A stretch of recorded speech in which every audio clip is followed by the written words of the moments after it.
I'm Robert Sullivan. I'm 74 years old. This wheelchair you see me in, I've been stuck here since March of 2023. Ischemic stroke, left side paralyzed. But that's not what keeps me awake at Thram. What haunts me is watching my wife Martha destroy herself taking care of me. She's 68 years old, and she's breaking right in front of my eyes. After 46 years of marriage where I gave her nothing, she's killing herself to keep me alive. If you're married, if you've ever taken your spouse for granted, you need to hear this. Please, don't skip ahead. I was an insurance executive for 32 years. Phoenix, Arizona. Started at Southwest Alliance Insurance in 1978, worked my way up to Vice President of Regional Operations. 70-hour weeks were normal for me, 80 during busy season. I told myself I was providing for my family. My wife Martha, she was a middle school English teacher, made half what I made. We had 2 boys, David and Michael. Martha raised them. I paid for them. That's how I saw it. That was my contribution. I was the provider. She was everything else. Looking back now, there were signs. Both kinds of signs. My blood pressure was creeping up in my 40s. Doctor mentioned it. Martha mentioned I was missing too much. David's baseball games. Michael's school plays. You're never home, she'd say. I'd kiss her forehead and promise next time. There was always a next time I was too busy for. Here's what I didn't understand then. When you ignore warnings, whether they're coming from your doctor or your wife, they don't stop, they get louder, they get more desperate, and eventually they stop altogether. That's when you've really lost. Let me tell you about the first time I chose wrong. Both ways. It was June 2005. I was 55 years old. I'd been having these headaches, sharp ones, behind my left eye. Lasted for hours.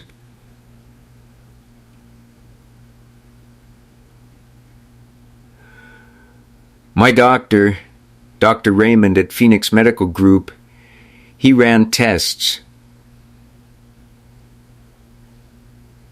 Called me on a Tuesday afternoon. I remember because I was in a client meeting. Bob, your blood pressure is 160 over 105. That's stage 2 hypertension. We need to start medication immediately, and you need to reduce stress. These headaches are your body screaming at you. I said, "Sure, Doc. I'll pick up the prescription."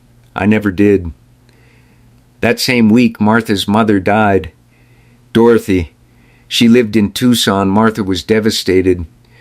The funeral was scheduled for Friday. I had a major client presentation Thursday, another one Monday. I told Martha I couldn't make it to the funeral. I said, "Honey, your sisters will be there. Your brothers. You'll have support. This client, they represent $2.3 million in annual premiums. I can't miss this." She looked at me with these eyes. God, those eyes. She said, "Bob, my mother died. Your wife needs you." I said, "I know, and I'm sorry. I'll make it up to you." She went to Tucson alone. Buried her mother surrounded by family. Except her husband. I closed the deal with the client. Got a $15,000 bonus. Took Martha to dinner with some of it. Thought that fixed things. The headaches continued. So did the distance in her eyes. But that wasn't the worst of it. The worst came in 2017. 12 years later. By then my blood pressure was controlled with medication, but barely. I was 67, still working, refusing to retire even though Martha had retired from teaching at 60.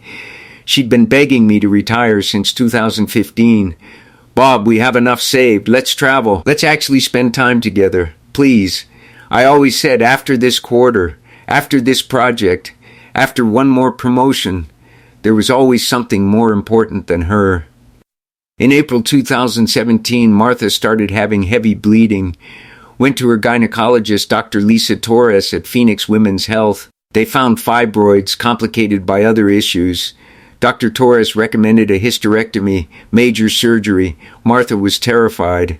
She'd never had surgery before, except a C-section with Michael 40 years earlier. The surgery was scheduled for May 8, 2017, at Banner Good Samaritan Medical Center, same hospital where I'd end up in a wheelchair 6 years later. Funny how that works. Martha asked me to take the week off. Just be there, she said. I'm scared, Bob. I need you. I took the day of surgery off. Drove her at 5 a.m., waited through the 4-hour procedure, saw her in recovery. She was groggy, in pain, reaching for my hand. I stayed until 6 p.m. Then I went home. I had emails to catch up on. The next 4 days I visited once. For an hour on day 3. I had a regional conference I was running. Critical for my career, I told her. She was in the hospital for 5 days. Her friend Carol from the school where she used to teach, Carol was there more than I was. Carol helped her to the bathroom. Carol was there when they removed the catheter. Carol drove her home when she was discharged because I was in a meeting. When I got home that night, Martha was on the couch. Pale, weak, bandaged. She looked at me and said, I needed you and you weren't there. I said, I'm here now. She said, no, you're not. You haven't been here for years. I thought she was being dramatic, emotional from surgery. I brought her soup. I thought that was enough. That night, my blood pressure spiked to 180 over 110. I felt it, dizzy, nauseous. I took an extra pill and went to bed. Didn't tell Martha. Didn't want to worry her. Really, I didn't want to hear I told you so about work stress. 3 years later, 2020, COVID lockdown. The whole world stopped. I thought, finally, here's our chance. We're both home. We have time. Maybe we can fix this. Martha thought the same thing. She tried. God, she tried. March 2020, she suggested we use the time together, cook together, watch old movies, take walks in the neighborhood, learn something new together.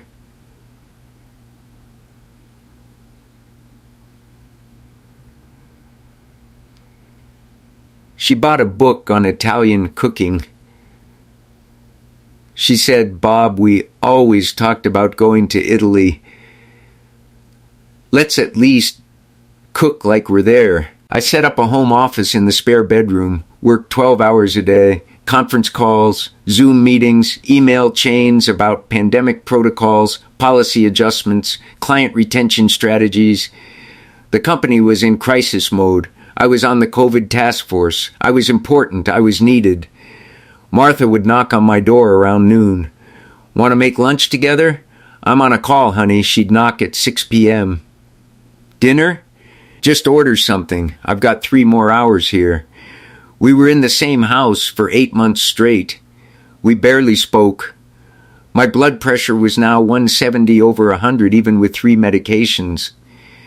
Dr. Raymond in a telemedicine call said, Bob, your stress levels are going to kill you. The pandemic is hard on everyone, but you're choosing to make it harder. Work will survive without you. Will you survive work? I nodded at the screen. Didn't change anything. Martha stopped knocking on my office door. Stopped cooking those Italian recipes. I'd come out at 9 p.m. to an empty kitchen. She'd be in bed, pretending to sleep. I could see her shoulders shaking. She was crying. I told myself she was overreacting. Really, I knew. I just couldn't admit I was choosing a job over my wife. After 42 years of marriage. Then came March 2023, March 17th, St. Patrick's Day. I remember because we'd gone to an Irish pub on our first date in 1977, March 17th. She'd reminded me that morning. 46 years since our first date, she'd said at breakfast. I'd said, that's nice, honey, without looking up from my iPad. Reading industry news, I was 74 years old, still working, part-time consultant now, but still choosing everything over her. That afternoon I was at my desk, home office, typing an email to a client about policy renewals, and then my left hand went numb, just like that. Dead weight on the keyboard. I tried to move it.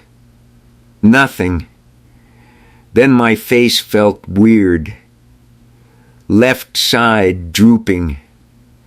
I tried to stand up. My left leg buckled. I fell. Hit the desk. Crashed to the floor, and I couldn't get up. I couldn't move my entire left side. I tried to yell for Martha. My speech was slurred, garbled. I could hear myself, and I sounded drunk. Martha heard the crash. She found me on the floor, and you know what her first reaction was? She called 911 immediately. No hesitation. No, this is what you deserve. She called 911, grabbed aspirin from the bathroom, gave me 2 tablets, stayed on the floor with me, holding my hand.